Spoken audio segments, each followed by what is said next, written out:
C'est ça, maintenant ça fait 2 semaines et demie qu'on est dessus. Ouais, on a commencé par démonter la cale, démonter toutes les fixations, parce qu'il y a beaucoup de fixations, il y a les équerres, il y a des grands boulons qui traversent les barreaux et les élongis, donc des boulons d'1 mètre. Donc on a enlevé tout ça, ce qui nous a permis d'accéder aux barreaux qui étaient pourris. On a enlevé aussi les lames de pont qui arrivent sur le barreau. Et donc voilà. Et là maintenant, on a accédé au barreau, on a pu le gabarier. Une fois gabarié, on a pu le zaguer pour l'enlever et pour présenter le nouveau barreau qui est maintenant en place. Et donc là maintenant on est reparti pour tout remonter. On a identifié que c'était là où c'était le panneau de descente, quoi. Donc c'est là où il doit rester le plus souvent ouvert. Peut-être c'est ça. Mais c'est certainement une infiltration du dessus, ça a coulé sur toutes les queues d'aronde là. Et c'est venu pourrir bien de ce côté de barreau, mais là aussi il était bien attaqué. Et les 2 petits capots de descente, la moteur là. Donc il y avait une partie de l'hiloire de descente qui était en jonction avec l'hiloire de cale là, et cette partie-là a bien pourri. Ouais. Donc là, celle-là, on ne la remettra pas. On viendra nous fixer nos hiloires directement à l'hiloire de cale en oubliant cette pièce-là qui peut permettre à l'eau de stagner là, entre les 2 parois. Ben, on a commencé nombreux, mais là on a perdu des hommes et des femmes. Donc je sais pas, on a commencé, on était bien 5-6, avec Rose et Gabriel, il y avait Mao. On en a perdu 3 cette semaine. Et il y avait Enzo aussi qui était sur la cale avec Teddy. Donc on a perdu 4 cette semaine. Et vous avez perdu où? On les a perdus où? Il y avait 2 stagiaires des ateliers de l'enfer qui ont fini leur stage, qui ont commencé rue Mingol dès le départ avec nous, donc on fait 3 semaines quoi. Il y avait Mao qui est parti, qui a fait le choix d'une autre vie. Et il y avait Enzo qui lui est compagnon, donc qui est parti en formation à Reims, je crois, pendant 2 semaines. Et il y a Teddy, donc Teddy lui il est sur la partie hiloire à l'atelier.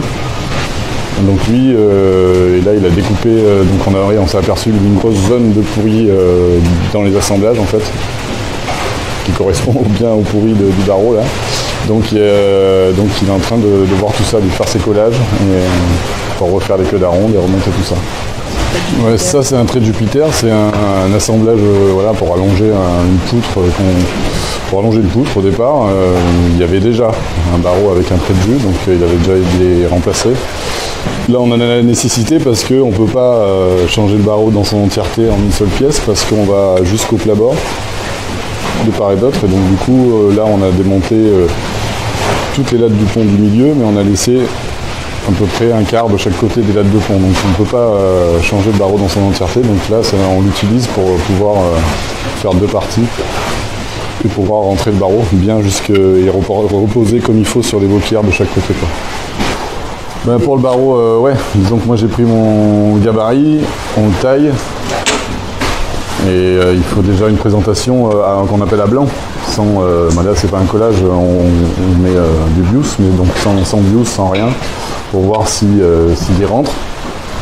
Parce que là du coup il y a une coince quand même entre la boquière et le pont qui est encore là. Donc bon là on n'est pas en collage, mais on dit souvent à blanc c'est sans colle, parce que si on est en collage et que ça rentre pas, on est obligé de faire une présentation pour voir si tout va bien.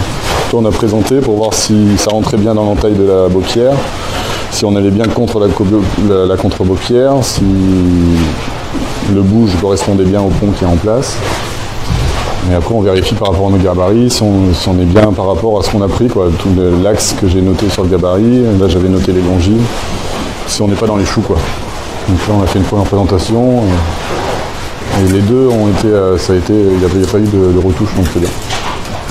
Là c'est du chêne, c'est des bateaux du coin, donc à l'époque ils utilisaient du bois du coin, donc là c'est principalement sur la charpente, c'est du chêne. C'est des plateaux quand même qui sont assez épais, donc ça doit faire bien minimum 5 ans qu'on les a, même plus je pense, sur le terrain, sur le parc à bois. C'est ça l'avantage, on a un grand parc à bois où on a pas mal de stock et donc, du coup ça nous permet de bien laisser sécher les bois quand même en général.